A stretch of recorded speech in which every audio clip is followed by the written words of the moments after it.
Okay, this is a picture of the curve y equals e to the x in blue and its tangent line, which is y equals x plus 1 at in red there. And I'm going to go ahead and jump into GeoGebra to demonstrate something that we've talked about before, but we need to reiterate at this point. So I'm going to zoom in on this point 0, 1, which is where we took the tangent line. We know that the curve and the tangent line intersect there, and the point that we've said before that is very important to what today's lesson is about is that the more I zoom in, the more the red line and the blue curve start to look more and more alike. Okay? Now, what does that mean for us? Okay, that means that if I take values of x that are very close to this point P, then the red curve, or the red line and the blue curve, are just about going to have the same y values. Now, why is that a big deal? Well, it's a big deal because lines are very friendly to use. Okay, they are the easiest types of functions to evaluate and get out values from because they only require two mathematical operations, multiplication and addition. Many other functions require more operations than that. For example, if we're going to find y values for e to the x, we need to be able to do stuff like this. And without a calculator, that's pretty much impossible. In fact, getting e to the first is very difficult without a calculator. However, to get out y values from a line that has nice slope and nice y-intercept is very simple. So here's an example. The function f of x is another function that's not very nice to get out y values from. With the exception of x equals 1, there's no nice y value that comes out with good x values. So we're going to use a tangent line at x equals 1 to approximate this ugly number right here, the natural log of 1.1234, which I have no idea what that's going to be equal to without a calculator. Alright, so we need a tangent line, so we need a point on the graph. So we'll use f of 1, which is the natural log of 1, which is 0. So my ordered pair that I'm going to use for my tangent line is 1, 0. And I need a slope. So we use f primed of x to find slope. The derivative of natural log x is 1 over x.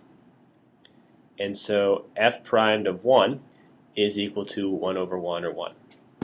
Okay, so I have a slope and I have a point. So now we can write the equation of line, and that's going to be y equals 0 plus 1 is the slope times x minus 1. Cleaned up, that's the simple line to operate with, y equals x minus 1. So what does this mean?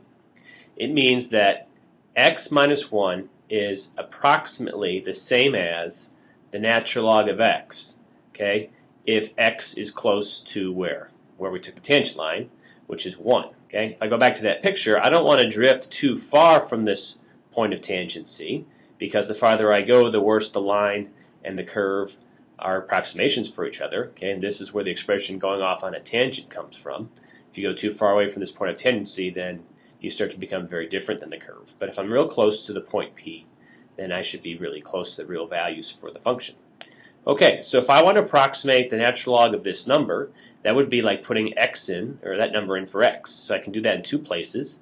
So 1.1234 minus 1 is approximately the same thing as the natural log of 1.1234. And obviously over here, it's very simple to do the calculation. All I have to do is subtract 1. That's easy. So I'm left with 0.1234. And I'm going to try to convince you that that's approximately the same thing as the natural log of 1.1234. And we did all that without a calculator. Behind this blue curtain is what the calculator would tell me the value of this natural log is. And look at this. The natural log of 1.1234 is approximately 0.11635. And with our tangent line approximation, we got 0.1234. So the first decimal place is accurate, the second one's a little off, but for purposes without a calculator, that's pretty good. Now, a way to do basically the same thing is to use what are called differentials. So up till now, we've been treating the symbol dy dx as one piece, not really as a fraction. Okay, the dy and the dx had no meaning alone. They were part of one symbol. Now in some contexts, and this is one of them, we can treat dy over dx as a fraction if we can give meaning to the two pieces dy and dx. So that's what we're going to do here, and then use those to do some calculations. So we know that this is a true equation. Dy and dx over dx has been synonymous with f prime of x for our purpose. Now we're going to treat dy over dx as a fraction. So what do these pieces mean? Well, let's let dx be the change that we make in the variable x. So in a lot of ways, it's just like delta x would be in a slope formula. Okay, I want to change the variable x by 2, by 1/2, by 3. So I don't know where I started necessarily, doesn't matter, but I'm going to change x by a certain amount. That's what the dx stands for. Okay, then if we multiply both sides by the dx, we get this equation, which says dy is equal to f prime of x times dx. And so what does dy mean? dy is going to be the change in the variable y on the tangent line. Okay, from x to this new point x plus dx. Remember that the tangent line and the curve are very much alike if you stay close to the point of tangency. So this is a good representation for the change in y of the function. Here's a picture that helps explain this. So we chose a point to start and we wrote our tangent line's equation. We'd go a certain distance away from this point, and that is called dx, that distance. Okay? dy then is how much the tangent line, the red line here, changed between this first point and this second point. Okay, that's the green line here is measuring dy. Delta y is how much the actual curve changed, and you can see they're not the same, but what we're hoping to use this for appropriately is that the delta y is approximately the same thing as dy if you're close to the point of tangency. So the closer you get to this dot, the more dy and delta y are close to the same thing. This gap between them shrinks down. Okay, so delta y is approximately dy if dx is close to 0. Same principle as a tangent line approximation, just a different way of calculating your values. In this case, we're not calculating values, we're going to calculate changes in the variable y. So here's an example. It says using differentials. So by the way, differentials are the two pieces dy and dx. Okay, so using those two pieces of the derivative, approximate the amount of change of this function by moving from x equals 1 to x equals 1.01234. So what do?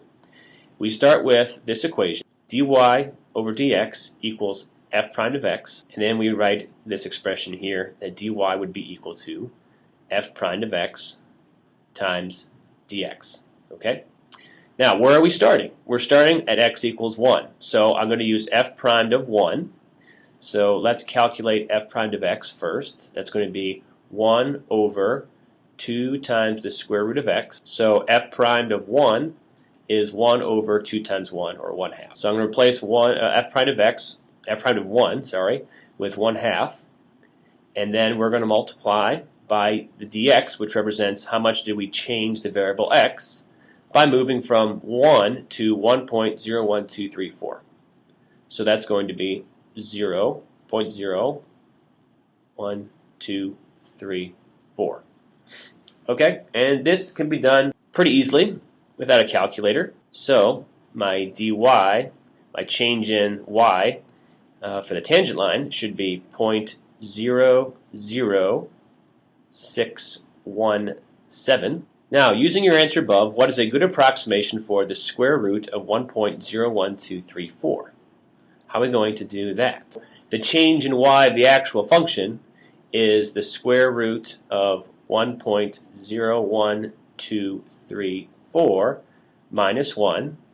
Okay, that's equal to the change in y of the real function. And our idea here says that delta y is going to be approximately the same thing as dy. So I'm going to put approximately here in, and we're going to put in our dy, which is 0.00617.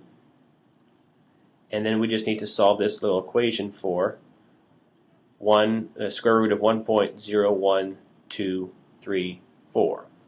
And all you have to do that is add 1 to both sides. So 1.00617 0.00617 is going to be approximately what the square root of this ugly number is, which we would never figure out by hand, or at least it would take us quite a while. And let's go ahead and check it out of the calculator to see how good we are. Boom, here's my magic blue curtain, and behind this curtain is going to be the calculator answer for this square root. So let's see how good it is. It's 1.00615, and so you can see we got good approximation to the 4th decimal place. That's pretty impressive without a calculator. So differentials, you'll see them again throughout the course, and they take a little while to understand and get used to the symbols, but this picture, study this picture, and that picture helps you figure out what all the symbols can be interpreted as.